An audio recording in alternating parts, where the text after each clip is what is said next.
Hi friends, இந்த வீடியோவில் EMF 2 mark பற்றி தான் பார்க்க போகிறோம். இஎம்எஃப் சப்ஜெக்டில் இருக்கக்கூடிய பார்ட் ஏ கொஷின்ஸ் எல்லாமே இம்பார்ட்டன்ட் கொஷின்ஸ் எல்லாமே ஸ்க்ரீனில் கொடுத்துருக்கேன். இதை மட்டும் நீங்கள் படித்தாலே போதுமானது. இந்த கொஷின்ஸில் இருக்கக்கூடிய பார்ட் ஏ கொஷின்ஸ் மட்டுமே நீங்கள் படித்தாலே நீங்கள் உங்களுடைய எக்ஸாமில் 7 to 8 2 மார்க்ஸ்க்கு ஈஸியாகவே அட்டன் பண்ண முடியும். அது என்ன ஏது அப்படின்றத வீடியோவில் கம்ப்ளீட்டாக சொல்கிறேன். வீடியோவை ஸ்கிப் பண்ணாமல் ஃபுல்லாக வாட்ச் பண்ணுங்கள். இந்த வீடியோவை உங்கள் ஃப்ரெண்ட்ஸ்க்கும் ஷேர் பண்ணுங்கள். இந்த வீடியோ உங்கள் ஃப்ரெண்ட்ஸ்க்கும் ரொம்பவே யூஸ்ஃபுல்லாக இருக்கும்.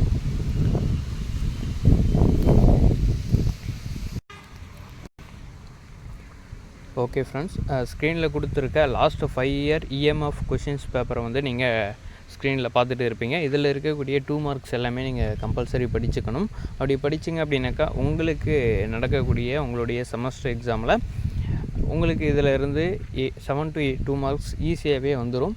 ஈஸியாக நீங்கள் அட்டன் பண்ண முடியும்.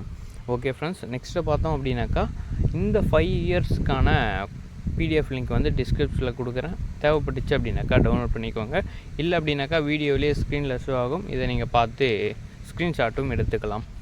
ஓகே ஃப்ரெண்ட்ஸ், இப்போ உங்களுக்கு வேறு என்ன சப்ஜெக்ட்டுக்கான 2 மார்க்ஸ் அதாவது பார்ட் ஏ ஆன்சர் அதாவது இம்பார்ட்டன்ட் கொஷின்ஸ் வேணும் அப்படின்றத கமெண்ட் பண்ணுங்கள். அடுத்தடுத்த வீடியோவில் அப்லோட் பண்ணலாம். ஓகே ஃப்ரெண்ட்ஸ், இந்த சப்ஜெக்ட் இசிஇ 4th செமஸ்டரில் வரக்கூடிய சப்ஜெக்ட். ட்ரிபிளியாக இருந்தீங்க அப்படின்னாக்கா இந்த சப்ஜெக்ட் இந்த சப்ஜெக்ட் கோடோடைய கொஷின் பேப்பரில் இருக்கும். அதை நீங்கள் செக் பண்ணி பார்த்துக்கோங்க. உங்களுக்கு வேறு இம்பார்ட்டன்ட் கொஷின்ஸ் இருக்குது. தேவைப்பட்டுச்சு அப்படின்னாலும் கமெண்ட் பண்ணுங்கள். Okay friends, thank you. நெக்ஸ்ட் வீடியோவில் பார்க்கலாம்.